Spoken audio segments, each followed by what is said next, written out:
وہ لڑکا تمہیں بہت خوش رکھے گا، اور اچھے رشتے تو اسی عمر میں ہی ملتے ہیں، اس کے بعد تو پھر وہی ملتے ہیں جنہیں کوئی پوچھتا بھی نہیں ہے۔ یہ وہ اسے سمجھا بجھا کر رخصت کر چکے تھے۔ ماہم دلہن بن کر بیڈ پر بیٹھی ہوئی تھی، ذہن میں ہزاروں خواب سجائے کہ اب میرا شوہر آئے گا، جس طرح وہ چھپ چھپ کر فلموں میں دیکھا کرتی تھی۔ شوہر آ کر رومانٹک باتیں کرے گا، محبت نچھاور کرے گا، مگر ایسا کچھ بھی نہیں ہوا۔ کمرے میں آتے ہی ماہم کے شوہر نے اس پر ایک کڑی نگاہ ڈالی اور آ کر بیڈ پر لمبی تان کر لیٹ چکا تھا۔ اس نے اپنی مٹی سے بھرے ہوئے بوٹ اس کے منہ کے سامنے رکھے تھے۔ جیسے ہی اس کے گندے جوتے سے گھن کھا کر ماہم تھوڑی پیچھے کھسکی تو یہ بات اس کے شوہر کو جیسے انا پر وار جیسی لگی۔ کہنے لگا، کیوں؟ میں کوئی اچھوت ہوں جو پیچھے کھسک رہی ہوں؟ بتاؤ، کیا تمہیں میرا یوں تمہارے پاس آ کر لیٹنا برا لگ رہا ہے؟ وہ اس کی کلائی زور سے مروڑ چکا تھا اور کانچ کی چوڑیاں بیڈ پر گر چکی تھیں۔ وہ سہم کر رونے لگی تھی جب غصے سے اس کا شوہر بولا کہ جوتے اتارو میرے۔ اس نے ڈرتے ڈرتے جوتے اتارے تھے۔ موزوں کی بدبو نے اسے ابکائی لینے پر مجبور کر دیا، مگر وہ بس سہم کر جوتے اتار کر ایک جانب کو لگ چکی تھی۔ وہ دلہن بنی تھی کہ جب وہ کہنے لگا کہ جاؤ جا کر میرے لیے کڑک سی چائے بنا کر لاؤ اور چینی کم ڈالنا، مجھے زیادہ میٹھا پسند نہیں ہے۔ یہ اس کی پہلی رات کچھ اس انداز میں گزری تھی کہ اس کے بعد کبھی سکون سے سو نہیں پائی، بلکہ راتیں اس کی روتے ہوئے گزرنے لگی تھی۔ شادی کو کچھ عرصہ بھی نہیں بیتا جب ماہم پر ایسا الزام لگا جس نے اس کی زندگی ہی بدل کر رکھ دی۔ لیکن یہ راز بعد میں کھلا کہ ماہم کو 18 کا مرض ہے۔ شروع کے 3 مہینے بعد اس کا بچہ ضائع ہو چکا ہے۔ اسی وجہ سے شوہر نے بھی طلاق دے دی۔ یہ بیماری تو جیسے ماہم کے لیے بہت بڑی اذیت بن چکی تھی۔ سب اسے منحوس کہنے لگے تھے کہ اپنے بچوں کو کھا گئی۔ 6 مہینے بعد اسے طلاق ہو چکی تھی۔ واپس اپنے بھائی کے گھر آ گئی، لیکن اس بار بھائیوں کا رویہ بہت مختلف تھا۔ سمجھتے تھے کہ شاید ماہم کو کوئی اچھوت کی بیماری ہے۔ اس وقت اتفاق تھا کہ مہرین امید سے تھی۔ مہرین تو اس کے سائے سے بھی پیچھے رہتی تھی کہ کہیں اس کے بچے کو کوئی نقصان نہ پہنچے، اور حماد ان دنوں مہرین کا بہت خیال رکھتا تھا۔ اپنی بہن کو اپنی بیوی کے پاس پھٹکنے بھی نہیں دیتا تھا۔ اس کے ہاتھ سے پکی ہوئی چیز مہرین کو نہیں کھلانے دیتا تھا۔ ماہم جو محبت اور لاڈ پیار سے پلی تھی، روتی رہ جاتی، لیکن دونوں بھائی اسے دیکھنا بھی پسند نہیں کرتے تھے۔ آہستہ آہستہ وقت گزرنے لگا۔ مہرین کے گھر بیٹا ہوا۔ ماہم کا بڑا دل چاہا کہ وہ اپنے بھتیجے کو گود میں لے، لیکن حماد نے سختی سے منع کر دیا کہ اپنا سایہ بھی میرے بیٹے پر نہ ڈالنا۔ دیکھو مہرین، میں جانتا ہوں تمہارے لیے یہ بات تھوڑی کڑوی ہوگی، لیکن تم جانتی ہو نا تمہیں یہ بیماری ہے۔ ہمارے معاشرے میں ایسی عورتوں کو ڈائن کہا جاتا ہے جو اپنے بھی بچے کھا جاتی ہیں اور اپنے ساتھ منسلک باقی رشتوں کے بچوں کو بھی کچھ اس طرح سے نحوست پھیلاتی ہیں کہ وہ زندہ نہیں بچ پاتے۔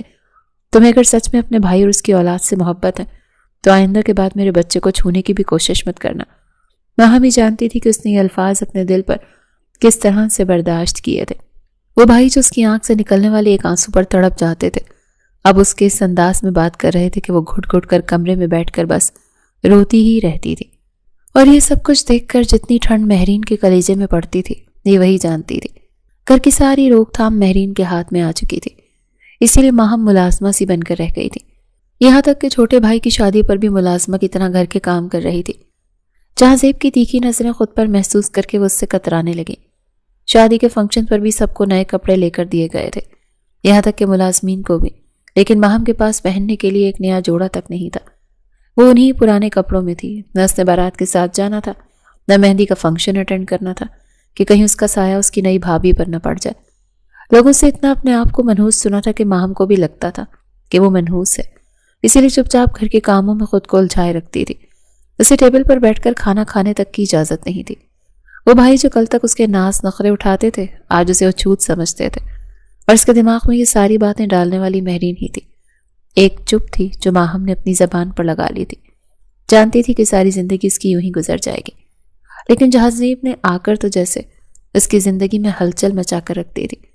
وجہ شاید یہ بھی تھی کہ آج سے پہلے کسی مرد نے مہرین کو اس نظر سے دیکھا ہی نہیں تھا۔ وہ گھر سے نکلتی ہی بہت کم تھی، اور جب بھی جاتی تھی مکمل پردے میں ہوتی تھی۔ یوں بار بار وارفتگی نظروں سے دیکھے جانا ماہم کے اندر تو ایک عجیب ہی طوفان مچا چکا تھا۔ وہ جتنا اس شخص سے بچنے کی کوشش کر رہی تھی، وہ اتنا ہی اس کے قریب آتا چلا جا رہا تھا۔ یہ سوچ کر ہی ماہم کو خوف آ رہا تھا کہ اگر مہرین بھابھی کو پتہ چل گیا کہ ان کا یہ لاڈلا بھائی بار بار اس کے پاس آ کر بات کرنے کی کوشش کر رہا ہے تو نہ جانے اس کا کیا حال کریں گے۔ وہ تو اچھوتی تھی، اگر اس کے بھائی پر کوئی مصیبت آ بھی جاتی تو گنہگار یقیناً اسی کو ٹھہرایا جانا تھا۔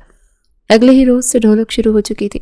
گھر میں مہمانوں کا آنا جانا لگ گیا تھا اور ماہم کا کام بھی بڑھ چکا تھا۔ رات کے 1 بجے تک ہلہ گلا ہوتا رہتا، کسی کو جوس، کسی کو پانی اور کسی کو کچھ چاہیے ہوتا، تو یہ سب اس کی ذمہ داری تھی۔ اور آج صبح سے اسے بخار تھا، کھانسی بھی بہت آ رہی تھی، لیکن اس کی پرواہ کسے تھی؟ اسی لیے اپنے کاموں میں الجھی ہوئی تھی۔ ناشتے کے بعد مہرین نے اسے دوپہر کے کھانے کا بڑا سا مینیو بتایا تھا۔ دیکھو، کھانا تم تیار کرنا، مہمانوں کو کسی قسم کی شکایت کا موقع نہیں ملنا چاہیے، باقی ملازمین صفائی کا کام کریں گے۔ مہرین اسے سب کچھ بتا کر جا چکی تھی۔ وہ جلدی جلدی ہاتھ چلا رہی تھی، لیکن بخار کی وجہ سے اس سے کام نہیں ہو پا رہا تھا۔ جب اسے یوں محسوس ہوا کہ کوئی اس کے پیچھے کھڑا ہے، اس نے پیچھے پلٹ کر دیکھا تو دیکھ کر حیران رہ گئی، جہاں سے بالکل اس کے پیچھے کھڑا تھا۔ وہ بری طرح سے نروس ہوئی۔ آپ یہاں کیوں آئے ہیں؟ اس نے ماتھے پر بل ڈالے پوچھا۔ بس یوں ہی یہاں سے گزر رہا تھا تو آپ کو کھانسنے کی آواز آئی، اسی لیے اندر آ گیا۔ آپ کے چہرے کو دیکھ کر لگ رہا ہے جیسے آپ کی طبیعت ٹھیک نہیں ہے۔ پتہ نہیں کیوں سے اس لڑکی پر بہت ترس آیا تھا جو دن رات ایک ٹانگ پر کھڑی سب کی خدمت کر رہی تھی۔ نہیں، ایسا کچھ نہیں ہے، لیکن پھر بھی جہاں زیب نے جرت کی اپنے ہاتھ کی پشت اس کی پیشانی پر رکھی تو وہ ہڑبڑا کر پیچھے ہٹی۔ یہ آپ کیا کر رہے ہیں؟ ایک پل لگا تھا جہاں زیب سمجھ گیا تھا کہ اسے بخار ہے۔ آپ کو تو بہت تیز بخار ہے، ہٹ جائے گا، کوئی نئی بات نہیں ہے۔ جہاں زیب کہنے لگا، میرے لیے تو نئی بات ہے، ہمارے ہاں ملازمین کے ساتھ بھی نرم رویہ رکھا جاتا ہے محترمہ۔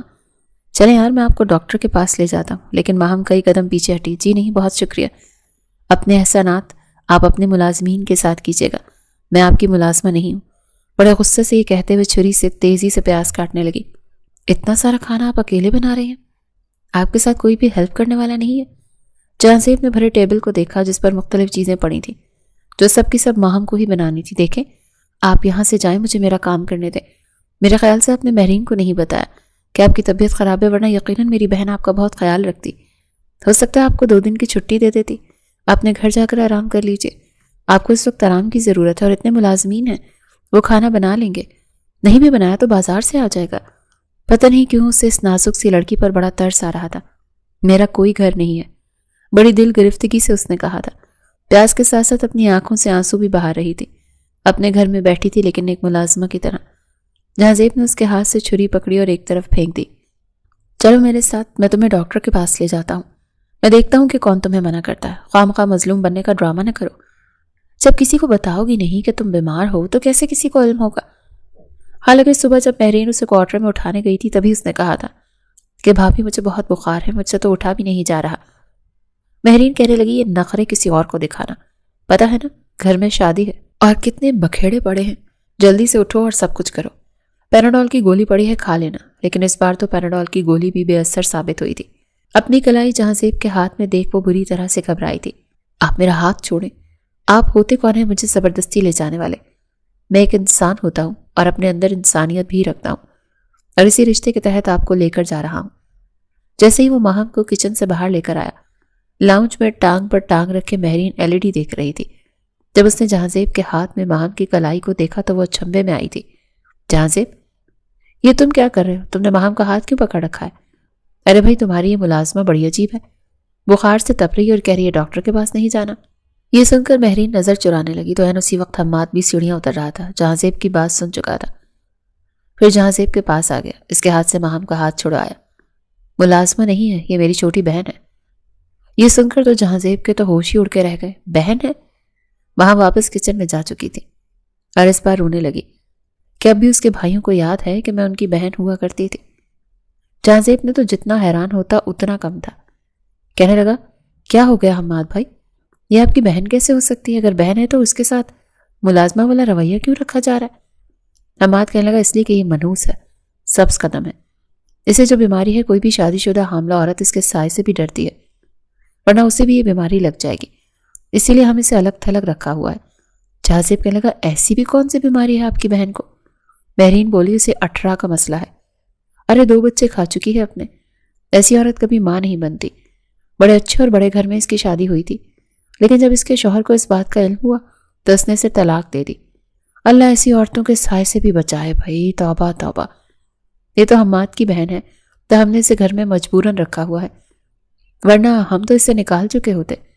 مہرین نے بے نیازی سے کہا، واٹ نان سنس! میں حیران ہوں، اتنے پڑھے لکھے ایجوکیٹڈ ہو کے آپ لوگ ان باتوں پر یقین رکھتے ہیں؟ میں بھی یہ کوئی بیماری ہو اور 100% پاسبل ہے کہ اس کا علاج بھی ضرور ہوگا۔ یہ کون سا آپ نے نیا ریت رواج نکالا ہے کہ ایسی عورت کو اچھوت سمجھ کر گھر کی نوکرانی بنا دیا جائے جس میں اس کا کوئی قصور ہی نہیں ہے؟ مجھے تم سے اتنی چھوٹی سوچ کی ذرا بھی امید نہیں تھی۔ مجھے نہیں پتا تھا کہ تم شادی کے بعد اتنی دقیانوسی قسم کی عورت بن جاؤ گی۔ تم نہیں جانتے، یہ سچ ہے، اور ہماری دادیاں نانیاں شروع ہی سے ہمیں یہی بتاتی آئی ہیں کہ ایسی عورت کے سائے سے بھی دور جانا چاہیے۔ جس پر اس کا سایہ پڑ جائے اس کا بچہ بھی ضائع ہو جاتا ہے۔ ارے بھائی، میں نے تو 9 ماہ کیسے گزارے ہیں یہ میں ہی جانتی ہوں۔ کمرے کی قیدی ہو کے رہ گئی تھی، پھر جا کر اللہ نے مجھے سلمان دیا ہے۔ اپنے بیٹے کو گود میں اٹھا کر وہ چومنے لگی۔ میں نے تو آج تک کبھی سے اپنے بیٹے کو ہاتھ تک لگانے نہیں دیا۔ جیسے جیسے جہاں سے ماہم کے بارے میں جان رہا تھا اسے اپنی بہن اور بہنوئی پر افسوس ہو رہا تھا۔ کہنے لگا، اگر آپ کو لگتا ہے کہ یہ اچھوت ہے اور یہ سبز قدم ہے تو ٹھیک ہے، پھر میں اس سے شادی کر لیتا ہوں۔ میں بھی تو دیکھوں کہ اس سے شادی کرنے کے بعد میری زندگی میں ایسی کون سی انہونی ہو جاتی ہے، ایسا کون سا نقصان ہو جاتا ہے۔ یہ سننا تھا کہ مہرین چلا کر بولی، خبردار، جو تم نے ایسا سوچا بھی تو۔ ارے بھائی، اکلوتے بھائی ہو میرے، میں چاہوں گی کہ تمہاری نسل بڑھے۔ خبردار، جو تم نے ماہم کے لیے ایسی کوئی بات کہی۔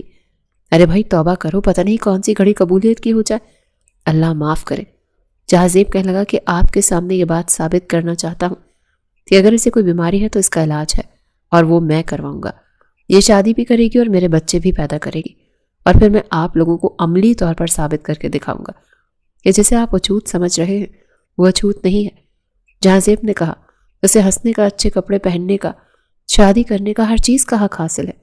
یہ سن کر حماد مہرین کی طرف دیکھ رہا تھا جو غصے سے لال پیلی ہوتے اپنے اکلوتے بھائی کو دیکھ رہی تھی۔ کچن میں کھڑی ماہم نے جب یہ سب سنا تو اسے جہازیب پر غصہ آیا تھا، کیونکہ وہ تو اپنی بات کہہ کر چلا جائے گا، پیچھے سے شامت تو اس کی آنی تھی۔ مہرین تو اس کا جینا دوبھر کر کے رکھ دے گی۔ ایک کردار ہی تو بچا تھا اس کے پاس، اس کی دھجیاں بھی وہ اڑا کر رکھ دیتی، یہ مشہور کر دیتی کہ وہ اس کے بھائی پر ڈورے ڈالتی ہے، اپنے حسن کا جال بچھاتی ہے، اور وہ نہیں چاہتی تھی کہ اس کے کردار پر کوئی بھی آنچ آئے۔ اسی لیے اس نے چھری ٹیبل پر پھینکی اور باہر آ گئی، سیدھی جہازیب کے سامنے آ کر کھڑی ہو گئی۔ آپ کون ہوتے ہیں میری زندگی کا فیصلہ کرنے والے، اور یہ حق آپ کو کس نے دیا ہے؟ جہازیب کو توقع نہیں تھی گمسم ڈری سہمی لڑکی یہ اس کے سامنے آ کر بھی بول سکتی ہے۔ اسے تو لگتا تھا کہ ماہم کے منہ میں زبان ہی نہیں ہے۔ کہنے لگا، میں آپ کا بھلا چاہتا ہوں، آپ کو کوئی ایسی بیماری نہیں ہے کہ آپ ساری زندگی اپنی زندگی کو سزا بنا لیں؟ میں آپ کا علاج کرواؤں گا، آپ ٹھیک ہو سکتی ہیں۔ آپ کون ہوتے ہیں میرے معاملات میں بولنے والے؟ یہ حق آپ کو کس نے دیا؟ میں نے تو نہیں دیا۔ دیکھیں آپ جو کوئی بھی ہیں، یہاں شادی دیکھنے آئے ہیں، شادی دیکھیں اور واپس جائیں۔ مجھے آپ سے ہرگز شادی نہیں کرنی۔ سن لیا آپ نے میرا جواب؟ اب اس بحث کو یہیں ختم کر دیں۔ اس سے پہلے کہ ماہم جاتی وہ کہنے لگا، 1 منٹ رکو، میں تمہارے بارے میں اچھا سوچ رہا ہوں، تمہاری گزری ہوئی زندگی میں باہر تمہیں لانا چاہتا ہوں۔ تمہیں اعتراض کیوں ہے؟ میں واقعی تمہیں بہت خوش رکھوں گا۔ لیکن ماہم نے صاف انکار کر دیا، مجھے نہیں چاہیے خوشیاں، میں اپنی اس زندگی سے بہت خوش ہوں۔ جہازیب کو اس لڑکی پر حیرت ہوئی تھی، ماہم جا چکی تھی۔ مہرین کہنے لگی، سن لیا تم نے اس کا جواب؟ دیکھ لی اس لڑکی کی اکڑ؟ ارے دفع کرو اسے، اس کو اس کی زندگی جینے دو۔ جب اسے کوئی اعتراض نہیں ہے تو تمہیں کیا تکلیف ہے؟ ایک سے بڑھ کر ایک لڑکی تمہارے لیے ہے، جس پہ ہاتھ رکھو گے وہ شادی کے لیے تیار ہو جائے گی۔ کہاں تم میرے شہزادے بھائی اور کہاں وہ منحوس سبز قدم لڑکی۔ جہازیب اپنے کمرے میں چلا گیا۔ کافی دیر ماہم کے بارے میں سوچتا رہا کہ وہ کیوں کر رہی ہے ایسا، اسے تو چاہیے فوراً سے ہاں کر دے۔ وہ واقعی اسے خوش رکھنا چاہتا تھا۔ بہرحال شادی کے فنکشن سٹارٹ ہو چکے تھے، نہ وہ مہندی پہ گئی نہ بارات کے ساتھ، اسے سادے لباس میں گھر پر ہی بیٹھی رہی۔ البتہ بارات پر جہازیب جلدی ہی ہال سے واپس گھر آیا تھا، حالانکہ ابھی کئی رسمیں باقی تھیں۔ اتفاق تھا کہ تمام ملازمین اپنے اپنے کوارٹرز میں جا چکے تھے کیونکہ رات کا فنکشن کافی لیٹ ہو چکا تھا۔ البتہ ماہم جاگ رہی تھی، وہیں لاؤنج میں ڈائننگ ٹیبل پر کرسی پر بیٹھی اونگ رہی تھی، کیونکہ مہمانوں کے آتے ہی اسے سب کے لیے چائے سرو کرنی تھی، پھر جا کر اسے آرام نصیب ہونا تھا۔ 3 دن سے بخار میں تھی، بس پیناڈول کھا کر کام کر رہی تھی۔ جہازیب نے جب اسے گہری نیند میں دیکھا اور اونگتے ہوئے دیکھا تو اس کے پاس کھڑا ہو گیا، کہنے لگا، ماہم۔ وہ بری طرح سے چونکے، سامنے جہازیب کو دیکھ کر ماتھے پر بل پڑے۔ 3 دن سے تمہیں بخار ہے اور مجھے بہت برا لگ رہا ہے، چلو آؤ میں تمہیں دوائی لے دیتا ہوں، میں تمہارے لیے ہی فنکشن چھوڑ کر آیا ہوں۔ بڑی بے تکلفی سے جہازیب نے اس کی کلائی پکڑی۔ ہاتھ چھوڑو میرا، ہوتے کون ہو تم میری خیر خواہی کرنے والے؟ اس بار جہازیب کو غصہ آیا تھا، اس کی کلائی پکڑے وہ زبردستی اسے باہر لے آیا اور اپنی گاڑی میں بٹھا دیا۔ وہ ڈرائیونگ سیٹ سنبھال چکا تھا۔ چوکیدار سے کہنے لگا دروازہ کھولو۔ چوکیدار نے دروازہ کھول دیا۔ عجیب زبردستی ہے، تم ہوتے کون ہو میرے ساتھ یوں زبردستی کرنے والے؟ ماہم کو غصہ آیا۔ جب تم بات نہیں مانو گی تو مجبوراً مجھے زبردستی ہی کرنی پڑے گی۔ میں تمہارا علاج کرواؤں گا، تمہیں دوائیاں بھی اپنے ہاتھ سے کھلاؤں گا، کیونکہ مجھے تم صحت مند چاہیے ہو۔ آخرکار کل کو میری نسل پیدا کرنی ہے، تمہاری صحت اچھی ہوگی تبھی تو میرے بچے بھی صحت مند پیدا ہوں گے۔ جہانزیب کی بات پر ماہم کو آگ لگی تھی۔ نہ مجھے تم سے شادی کرنی ہے، نہ ہی میں بچے پیدا کر سکتی ہوں۔ اگر تم نے زبردستی میرے ساتھ کچھ بھی کیا تو میں اپنی جان لے لوں گی، سن رہے ہو تم؟ میں چلتی گاڑی سے کود جاؤں گی۔ ماہم کی دھمکی سن کر جہانزیب نے گاڑی کی سپیڈ اور تیز کر دی۔ گاڑی کو یوں تیز رفتاری سے بھاگتا دیکھ ماہم پریشان ہوئی تھی۔ پلیز گاڑی آہستہ چلائیں، مارنا ہے آپ نے مجھے۔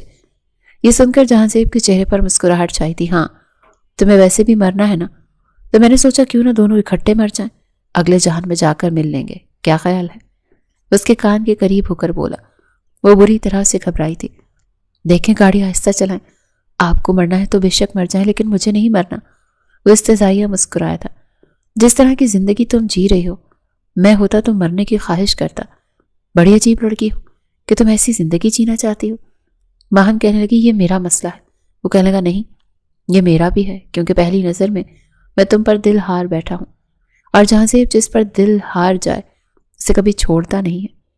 میں نے تو اپنے بچپن کے پسندیدہ کھلونے کو ابھی تک سنبھال کر رکھا ہے، تم تو پھر میری محبت بن چکی ہو، تمہیں چھوڑنا تو ناممکن ہے۔ شاید وہ اور بھی بہت کچھ کہہ جاتا لیکن کلینک آ چکا تھا۔ ماہم کو لے کر وہ ڈاکٹر کے پاس آ گیا۔ ڈاکٹر نے میڈیسن دی اور آرام کا مشورہ بھی۔ جب وہ گھر لوٹا تو نئی دلہن بھی آ چکی تھی، سب مہمان واپس آ چکے تھے۔ جہانزیب کے ساتھ ماہم کو دیکھ کر سب جہانزیب کو عجیب نظروں سے دیکھ رہے تھے، اور مہرین تو غصے سے پاگل ہو رہی تھی۔ کہنے لگی تم اسے کہاں لے کر گئے تھے؟ جہانزیب کہنے لگا نکاح کرنے نہیں لے کر گیا تھا، ڈاکٹر کے پاس لے کر گیا تھا۔ 3 دن سے اسے بخار ہے، نکاح یوں چھپ کر تھوڑی کروں گا، آپ سب لوگوں کے سامنے کروں گا۔ ماہم اپنا ہاتھ چھڑوا کر کوارٹر میں جا چکی تھی۔ پتہ نہیں عجیب لڑکا تھا، زبردستی اس کی زندگی میں شامل ہونے کی کوشش کر رہا تھا۔ کیا ملتا ہے اسے ماہم کی زندگی میں شامل ہو کر؟ کچھ بھی نہیں۔ وہ تو اسے کچھ بھی نہیں دے سکتی تھی، اور جانتی تھی کہ مہرین ایسا ہونے بھی نہیں دے گی۔ بہرحال دوا کا اثر جیسے ہی ہونا شروع ہوا تو ماہم کو نیند آنے لگی۔ وہ اپنے کمرے میں آ کر دروازہ لاک کر کے سو چکی تھی۔ جب کچھ دیر بعد ہی دھاڑ سے دروازہ کھلا، مہرین اندر داخل ہوئی، اسے بازو سے دبوچ کر اٹھا چکی تھی۔ پھر ایک تھپڑ بھی اس کے منہ پر جڑ دیا تھا۔ کہنے لگی ڈائن کہیں کی، مجھے پہلے ہی پتا تھا کہ تو کوئی نہ کوئی گل ضرور کھلائے گی۔ اگر مجھے تیرے کرتوتوں کا پتا ہوتا تو میں اپنے بھائی کو یہاں پر آنے ہی نہ دیتی۔ تو نے ہی ڈورے ڈالے ہیں نا میرے بھائی پر، اور اب بھی اتنی معصوم بن کر میرے بھائی کے سامنے شریف بن رہی ہے۔ میں کبھی بھی تیری شادی اپنے بھائی سے نہیں ہونے دوں گی۔ وہ سرخ ہوتے چہرے سے اپنی بھابھی کو دیکھ رہی تھی، ابھی بھی بخار میں تھی۔ کچھ دیر پہلے صاف الفاظ میں جہانزیب کہہ چکا تھا کہ میں اگر شادی کروں گا تو صرف اور صرف ماہم سے ہی کروں گا۔ آپ جو بھی کہہ لیں، آپ کے بھائی کا کل ولیمہ ہو جائے تو ساتھ ہی شام کو آپ ماہم کی رخصتی بھی میرے ساتھ کر دیں۔ میں چاہتا ہوں کہ جب یہاں سے واپس جاؤں تو وہ میری بیوی بن کر میرے ساتھ جائے۔ مہرین تو کسی طور پر یہ قبول نہیں کر پا رہی تھی۔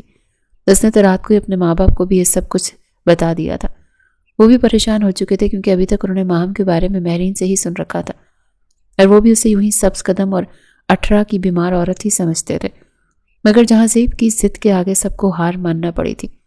اگلی صبح تھا اور ولیمہ، مگر عباس بھی منہ سجائے بیٹھا تھا کیونکہ گزشتہ رات اس کی شادی کی پہلی رات تھی اور وہ ذرا بھی انجوائے نہیں کر پایا تھا، بلکہ پوری رات اسی ٹینشن میں گزر چکی تھی کہ کل ماہم کی شادی ہونی ہے یا نہیں۔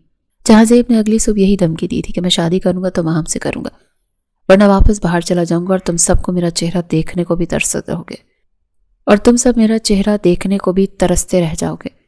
اس نے جب یہ بات اپنی ماں سے کی تو وہ اپنا دل پکڑ کر بیٹھ چکی تھی، کیونکہ جہانزیب ان کا اکلوتا بیٹا تھا اور وہ اس پر جان چھڑکتی تھی۔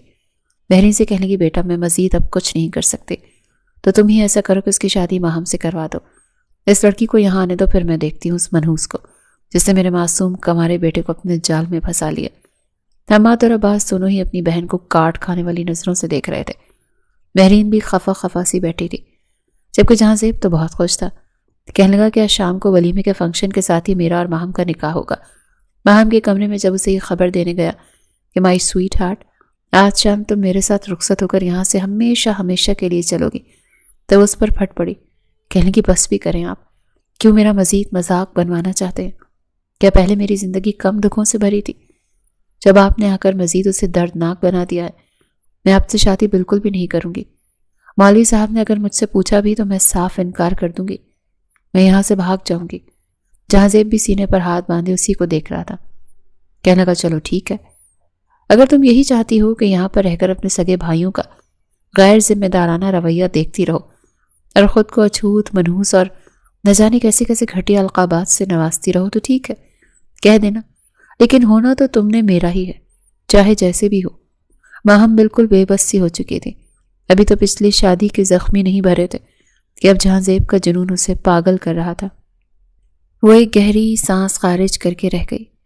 شام کو اس کی بھابھی نے تو اس کی پچھلی شادی کا ہی اور اسی لباس نکال کر بیڈ پر پھینکا تھا کہ یہی پہن کر تیار ہو جاؤ، مگر جہاں زیب اپنے لیے شیروانی اور ماہم کے لیے خوبصورت سی ریڈ کلر کی میکسی خود لے کر آیا تھا اور باقاعدہ بیوٹیشن سے اسے تیار بھی کروایا تھا۔ ایک نظر جب ماہم نے خود کو دیکھا تو وہ خود کو پہچان ہی نہیں پا رہی تھی۔ کیا یہ وہی ماہم تھی؟ شرارتی، نٹکھٹ سی، سب کی لاڈلی۔ بہت عرصے بعد اس کے چہرے پر ایک الگ ہی روپ آیا تھا جو شاید جہاں زیب کی محبت کا تھا۔ پورے ہال میں چہمگوئیاں ہو رہی تھی۔ سبھی حیران تھے کہ ماہم کی شادی، وہ بھی ایسے اچانک جہاں زیب کے ساتھ۔ کئی عورتوں کی زبان پر تو یہ تھا کہ ارے یہ تو 18 کی مریض ہے نا، یہ مہرین کیا پاگل ہو گئی ہے جب اپنے اکلوتے بھائی کی شادی اس مریضہ سے کروا رہی ہے۔ لیکن جہاں زیب کو ان باتوں سے کوئی فرق نہیں پڑ رہا تھا۔ مولوی صاحب آ چکے تھے۔ ایجاب و قبول جب ہونے لگا تو ایک نظر ماہم نے جہاں زیب کی طرف دیکھا تھا۔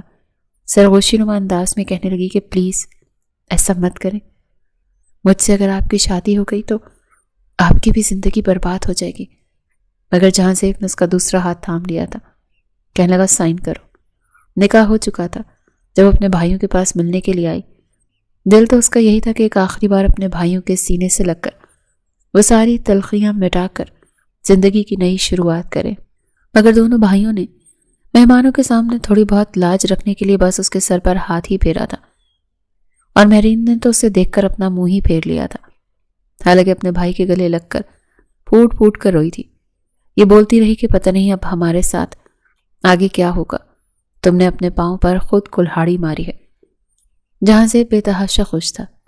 وہ سیدھا ایئرپورٹ پہنچا تھا جہاں پر ٹکٹ اس نے پہلے ہی بک کروا رکھی تھی، اور چند گھنٹوں میں ہی وہ واپس اپنے گھر پہنچ چکا تھا، جہاں پر دروازے پر اس کے ماں باپ ایک عجیب سے تاثرات لیے دونوں کا انتظار کر رہے تھے۔ جب جہاں زیب کی والدہ نے اپنی بہو کو دیکھا تو ایک پل کو تو اسے دیکھتی ہی رہ گئی تھی۔ بے ساختہ ان لوگوں سے نکلا کہ اتنی خوبصورت شہزادی جیسی لڑکی بھلا منحوس کیسے ہو سکتی ہے۔ جہاں زیب نے خود ہی ماہم کو اپنا کمرہ دکھایا تھا۔ ماہم وہاں پر بس چپ چاپ ہی سکتے کی کیفیت میں بیٹھی تھی، خود کو کمتر سمجھ رہی تھی اور بس روئے جا رہی تھی، جبکہ وہیں جہاں زیب نے اپنے ماں باپ کو یہ یقین دلایا تھا کہ موم ڈیڈ یقین مانے، یہ لڑکی بالکل بیٹی بن کر آپ دونوں کا خیال رکھے گی۔ لوگوں کی کہی باتیں بہت جلد میں جھوٹ ثابت کر دوں گا۔ مہرین کی عادتیں تو اپنے ماں باپ اور بھائی سے بالکل مختلف ہیں۔ اس کے ماں باپ بھی اپنے بیٹے کو اپنی نئی زندگی کی شروعات کی ڈھیروں دعائیں دیتے ہوئے کمرے میں بھیج چکے تھے۔ جہاں زیب جب کمرے میں آیا تو بیڈ پر نیم دراز ماہم نیند کی وادیوں میں کھو چکی تھی، گال ابھی بھی آنسوؤں سے بھیگے ہوئے تھے۔ جہاں زیب تو بالکل سرشاری میں ڈوبا ہوا اس کے پاس آیا تھا۔ اس سے تو یقین ہی نہیں آ رہا تھا کہ اس کی من چاہی عورت اسے مل چکی ہے۔ اس کے قریب آ کر بیٹھا۔ ماہم کو بالکل بھی خبر نہیں ہوئی تھی کہ کوئی اس قدر دیوانگی سے اسے دیکھ رہا ہے۔ اس کے گالوں پر بہتے ہوئے آنسوؤں کو دیکھ کر جہاں زیب کو کچھ ہوا تھا، اس کے مزید قریب ہو گیا اور اپنے ہاتھ کی انگلیوں سے اس کے چہرے پر آنسوؤں کو صاف کر کے کہنے لگا بس اس کے بعد تم نہیں رو گی، تم صرف اور صرف خوش رہو گی، تمہارے چہرے پر صرف مسکراہٹ ہوگی۔ میں کسی کو اختیار نہیں دیتا کہ تمہیں رلائے۔ وہ بھی سرگوشی ہی کر رہا تھا جب ماہم ہڑبڑا کر اٹھ بیٹھی۔ وہ فوراً سہم سی گئی تھی جب جہاں زیب کہنے لگا ریلیکس، کچھ نہیں ہوا، سوری میں نے تمہیں ڈسٹرب کر دیا، ڈرنے کی ضرورت نہیں ہے، میں نے کچھ نہیں کیا۔ جہاں زیب شرارت سے بولا تو وہ جو ابھی بھی نیند کی خماری میں تھی ہڑبڑا کر کہنے لگی آپ کے بوٹ کہاں ہیں؟ جہاں زیب جس کو عادت تھی کہ وہ اپنے کمرے میں جوتے پہن کر آتا ہی نہیں تھا دروازے کی طرف اشارہ کر کے کہنے لگا وہ وہاں پر پڑے ہیں۔ کیوں؟ کیا ہو گیا؟ وہ ہڑبڑاتے ہوئے کہنے لگی آپ نے پہلے کیوں اتار دیے جوتے؟ جوتے تو میں نے اتارنے تھے نا۔ سہاگ رات کو تو بیوی خود اپنے ہاتھوں سے شوہر کے جوتے اتارتی ہے۔ جہاں زیب اس کی بات پر جتنا حیران ہوتا اتنا کم تھا۔ کہنے لگا کہ کیا کہہ رہی ہو تم؟ لگتا ہے ابھی بھی نیند میں ہو۔ لیکن وہ جھٹ سے کہنے لگی نہیں، وہ پچھلے شوہر نے بھی تو یہی کیا تھا، گندے بوٹ میری گود میں رکھ دیے تھے اور کہا تھا کہ اتارو، پھر چائے بھی بنا کر لانی ہوگی نا۔ آپ کو میٹھا زیادہ پسند ہے یا کم؟ وہ بس ہذیانی ہو کر بولے جا رہی تھی اور جہاں زیب اس کا چہرہ دیکھ رہا تھا۔ ماضی میں جو کچھ اس کے ساتھ ہو چکا تھا کچھ نہ کچھ جہاں زیب سمجھ چکا تھا۔ پھر سر جھٹک کر پھیکا سا مسکرا گیا۔ بڑے پیار سے اس نے دونوں کاندھوں سے ماہم کو پکڑا اور پھر کہنے لگا تم یہاں پر بیٹھو، میں تمہارے لیے دودھ اور دوا لے کر آتا ہوں۔ وہ خود ہی باہر گیا تھا، پھر گرم دودھ اور دوا لے کر آیا تھا۔ اپنے ہاتھوں سے اس نے ماہم کو دی تھی اور پھر بیڈ پر سونے کے لیے لٹا چکا تھا۔ چاہتا تو یہی تھا کہ آج رات وہ ماہم کو اپنا بنا لے، لیکن وہ ابھی بھی تھوڑے صدمے اور بخار کی کیفیت میں تھی۔ کچھ دیر میں ہی ماہم سو چکی تھی اور جہاں زیب اس کے بے حد قریب لیٹا کتنی ہی دیر اس کا چہرہ دیکھتا رہا۔ اپنے ہاتھوں سے اس نے اس کی جویلری اتاری تھی اور پھر اپنی باہوں میں اسے سمیٹ کر وہ بھی پرسکون نیند سو چکا تھا۔ اگلی صبح بخار کا زور ٹوٹ چکا تھا اور ماہم کی ہی پہلے آنکھ کھلی تھی۔ جب اس نے اپنے بے حد قریب جہاں زیب کو دیکھا تو ہڑبڑا کر اٹھ بیٹھی۔ جہاں زیب بھی جاگ چکا تھا۔ اسے یوں کھلے بالوں میں سٹ پٹایا ہوا دیکھ کر مسکرا کر کہنے لگا شادی کی پہلی صبح مبارک ہو میری جان۔ یہ سن کر ماہم تھوڑی شرما سی گئی تھی، لیکن پھر سر کو کھجاتے ہوئے کہنے لگی میں کب سوئی تھی اور میں نے آپ کو تنگ تو نہیں کیا؟ آپ میرے پاس کیوں سوئے تھے؟ کہیں آپ نے میرے ساتھ کچھ کیا تو نہیں؟ جہاں زیب شرارت سے اسے دیکھ کر کہنے لگا تم صرف بخار میں تھی، بے ہوشی کی دوا نہیں پلائی تھی میں نے تمہیں، جو تمہارے ساتھ اتنا سب کچھ ہو جاتا اور تمہیں پتہ بھی نہ چلتا۔ چلو شاباش، ایسے مجھے کچھ بھی کرنے کا مزہ نہیں آنا تھا جب تک تم پورے ہوش و حواس میں میرا بھرپور ساتھ نہ دیتی۔ کل تو تمہیں بخار تھا اسی لیے تمہارا لحاظ کر گیا، لیکن آج رات میں تمہارا لحاظ نہیں کروں گا۔ اس روز ان کا ولیمہ تھا اور وہ تیار ہو کر سبھی مہمانوں کے سامنے بیٹھی تھی۔ یہاں تو جو بھی اسے دیکھ رہا تھا دیکھے ہی جا رہا تھا۔ خاندان کی عورتیں اس کی ساس سے یہ کہہ رہی تھیں ارے تم نے تو ہیرا ڈھونڈا ہے، ہیرا، کتنی پیاری بہو ہے تمہاری، ماشاءاللہ، نظر نہ لگے، یہ تو ہمیں چاند اور تارے کی جوڑی لگ رہی ہے۔ یہ سن کر جہاں زیب کی والدہ بس پھیکی سی مسکرا رہی تھی۔ ماہم کے ساتھ ابھی انہوں نے کوئی خاص بات چیت نہیں کی تھی، وہ تو خود سادہ سی خاتون تھی۔ ولیمے کی شب جب وہ اپنی جیولری اتار کر رکھ رہی تھی تو بار بار جہاں زیب کی باتیں بھی اس کے ذہن میں آ رہی تھی۔ وہ جس طرح بار بار اسے محبت بھری نگاہوں سے دیکھ رہا تھا، اس کا ہاتھ پکڑ رہا تھا، سب کے سامنے اسے پر اعتماد دکھا رہا تھا اور بار بار محبت کا اظہار کر رہا تھا۔ یہ سب کچھ سن کر ماہم کو خوشی تو بہت ہوئی تھی، لیکن نہ جانے کیوں اسے اپنی خوشیوں ہی سے تو خوف آ رہا تھا۔ کچھ دیر بعد جہاں زیب بھی کمرے میں آ چکا تھا اور پھر اس کا ہاتھ تھام کر بیڈ پر بیٹھ گیا۔ کہنے لگا آج میں کوئی بہانہ نہیں دیکھوں گا تمہارا، آج رات تم میرے دل کی ساری مرادیں پوری کرو گی۔ وہ جھجکتے ہوئے کہنے لگی پلیز میرے قریب مت آئے، میں نہیں چاہتی کہ میرا جو کالا سایہ ہے وہ آپ پر بھی آ جائے اور آپ کی زندگی میں مشکلات آنے لگیں۔ جہاں زیب کہنے لگا کہ آج رات میں تمہیں حاصل تو کر کے رہوں گا، جو بھی مسئلہ ہوتا ہے ادھر میں نے سہنا ہے، میں سہ لوں گا، لیکن آج رات میں تمہارے ساتھ ہر حال میں انجوائے کر کے رہوں گا۔ ماہم تھوڑی سی ہچکچا چکی تھی، جانتی تھی کہ جہاں زیب آج رات اسے چھوڑے گا نہیں، جہاں سے بڑی محبت سے اس کے قریب آ رہا تھا، بار بار اس کے وجود پر اپنی محبت کا لمس چھوڑ رہا تھا۔ ماہم بھی مزید اسے خود سے دور کرنا ترک کر چکی تھی۔ جیسے ہی پہلی بار جہاں اس کے قریب آیا تو اسے ایک دھچکا سا لگا تھا۔ وہ تو سمجھ رہا تھا یہ لڑکی پہلے سے شادی شدہ ہے، ماہم کے تو 2 بچے بھی ضائع ہو چکے ہیں، مگر یہ جان کر اسے حیرت ہوئی تھی کہ یہ لڑکی تو بالکل انچوئی تھی۔ ایسے لگ رہا تھا جیسے پہلی بار کوئی اس لڑکی کے قریب آ رہا ہو۔ جہاں نے اس پل ان لمحات کو خراب کرنا بہتر نہ سمجھا اور وہ بڑی محبت کے ساتھ ماہم کے وجود پر اپنی چھاپ چھوڑتا گیا، اور یوں ہی وہ رات ایک دوسرے کے نام کرتے سو چکے تھے۔ اگلی صبح جب جہاں کی آنکھ کھلی تو ماہم اس سے پہلے ہی اٹھ چکی تھی۔ ڈریسنگ ٹیبل کے سامنے کھڑی وہ اپنے لمبے گھنے بالوں میں کنگھی کر رہی تھی۔ جب جہاں کو اٹھتا دیکھ کر وہ شرما سی گئی، چہرہ جھکا لیا۔ جیسے ہی کمرے سے باہر جانے لگی تو جہاں نے اس کا ہاتھ پکڑ لیا، کہنے لگا، ارے ارے کہاں بھاگی جا رہی ہو؟ تم نے تو مجھے حیران ہی کر دیا، بلکہ حیران اور پریشان ہی کر دیا۔ ڈرتے ڈرتے وہ معصومیت سے کہنے لگی کہ یہ کیوں؟ میں نے کیا کر دیا؟ میں نے تو کچھ بھی نہیں کیا، میں تو بس یہ کنگھی کر رہی تھی بالوں میں۔ مگر جہاں اسے باہوں میں بھر کے کہنے لگا، کل رات تم نے میرے ہوش اڑا کے ہی رکھ دیے ہیں، قسم سے جی چاہ رہا ہے کہ ایک بار پھر تمہیں بیڈ پر گرا لوں اور ان لمحات کو دوبارہ سے ریوائنڈ کر دوں۔ یہ سن کر ماہم شرما سی چکی تھی۔ جہاں کی محبت کے آگے تو وہ بھی ہتھیار ڈال چکی تھی۔ جب جہاں نے اس سے سوال کیا، ماہم تم سے جو بھی پوچھوں گا تم مجھے سچ سچ بتاؤ گی؟ بتاؤ یہ سب کچھ کیا تھا؟ تم تو پہلے سے شادی شدہ تھی، تمہارے 2 بچے بھی کسی بیماری کی وجہ سے ضائع ہو گئے تھے، تو پھر یہ سب کچھ کیا ہے؟ یہاں تک کہ بستر کی چادر بچھی ہوئی بھی گواہ تھی کہ وہ پہلی بار کسی مرد کے قریب آ رہی تھی۔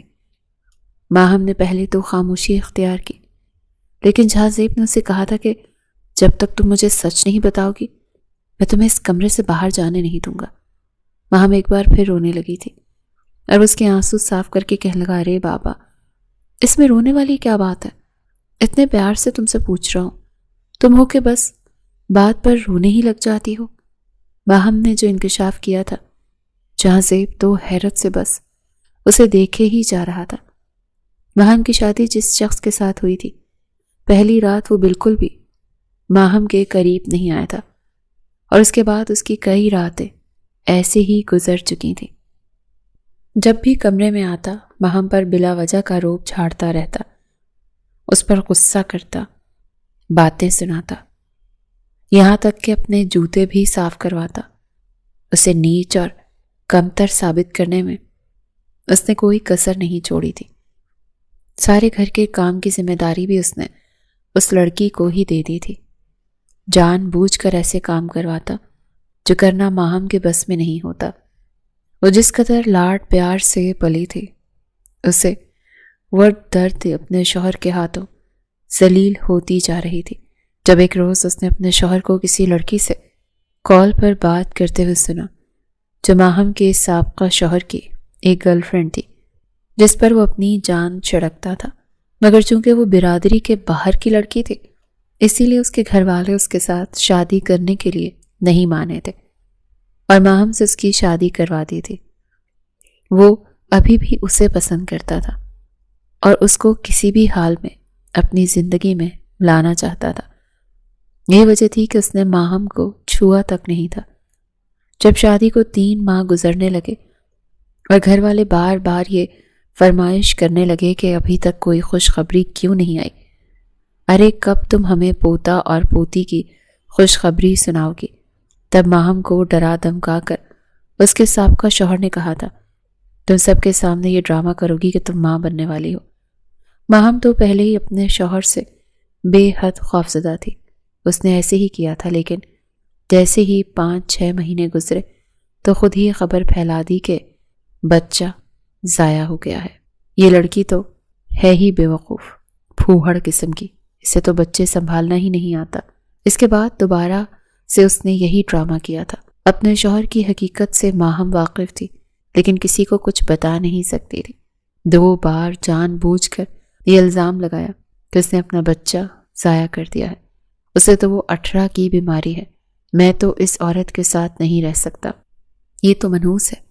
یوں ماہم کو طلاق دے چکا تھا، اور پھر اپنے ماں باپ کو جیسے تیسے مجبور کر کے اس نے اپنی من پسند لڑکی سے شادی بھی کر لی تھی۔ وہ اپنی زندگی میں خوش تھا، مگر اس کی وجہ سے ماہم کی زندگی برباد ہو چکی تھی۔ وہ جو ماہم کو 18 کی مریضہ بنا رہا تھا، خود اپنی من پسند عورت کے ساتھ نئی زندگی کی شروعات کرنا چاہتا تھا۔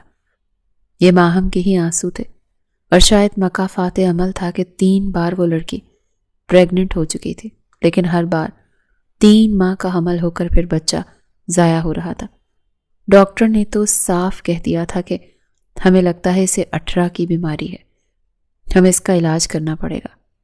ماہم روتے ہوئے ساری سچائی جہاں زیب کو بتا رہی تھی، اور جہاں زیب تو یہ حقیقت جاننے کے بعد اسے اپنے سینے سے لگا چکا تھا۔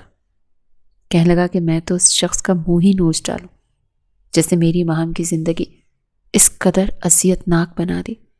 اس کے اس جھوٹ اور فریب کی وجہ سے تمہارے ساتھ یہ سب کچھ ہوا۔ قسم سے میرا بس چلے تو میں اس کا حشر بگاڑ کے رکھ دوں۔ تم چپ کر جاؤ پلیز، میں تمہاری آنکھوں میں آنسو نہیں دیکھ سکتا۔ مجھے تو پہلے ہی پتا تھا تم کوئی اچھوت، کوئی سبز قدم نہیں۔ ارے تم تو معصوم ہو، میرے دل کی دھڑکن ہو، میرے دل کی رانی ہو۔ وہ اسے بچوں کی طرح بہلا رہا تھا، اور ماہم چپ ہو چکی تھی۔ دھیرے دھیرے جہاں زیب کی محبت سے اس کا کھویا ہوا اعتماد واپس لوٹ چکا تھا۔ اس ساری حقیقت کے بارے میں جہاں زیب نے اپنی ماں کو بھی بتا دیا تھا، جس کے بعد ان کا رویہ ماہم کے ساتھ کافی اچھا ہو چکا تھا۔ چند روز میں ہی اس نے گھر کی ذمہ داریاں بھی سنبھال لی تھی۔ جہاں زیب نے اسے اکثر اپنے ساتھ باہر گھمانے لے جاتا، لیٹ نائٹ، لانگ ڈرائیو، پھر محبت کا اظہار۔ چند ماہم میں ہی ماہم واپس سے وہی ہستی کھلکھلاتی لڑکی بن چکی تھی، لیکن ایک کسک اس کے دل میں رہ گئی تھی کہ کاش اس کے بھائی اس کے ساتھ ایسا نہ کرتے۔ شادی کے 4 ماہ بعد ہی ماہم پریگننٹ ہو چکی تھی۔ جب یہ خبر مہرین کو پہنچی تو اس کے حلق میں تو نوالا ہی پھنس چکا تھا۔ اس کی ماں خوشی سے بتا رہی تھی کہ تمہارا بھائی باپ بننے والا ہے۔ وہیں مہرین نے جب یہ خبر حماد اور عباس کو سنائی تو وہ بھی حیران ہو چکے تھے۔ کہنے لگے کہ یہ کیسے ممکن ہے؟ تم تو کہہ رہی تھی کہ ایسا کبھی ہو ہی نہیں سکتا۔ مہرین کہنے لگی، ہاں میری اماں تو ویسے ہی خوش ہو رہی ہیں اور ہمیں بھی پاگل کر رہی ہیں۔ اماں 4-5 مہینے بعد دیکھیے گا کیسے ہی آپ کو خوشیوں پر پانی پھیرتی ہے۔ یہ سن کر مہرین کی ماں بھی غصہ ہو چکی تھی۔ غصے سے کہنے لگی، شرم آنی چاہیے، کیسی بہن ہو تم۔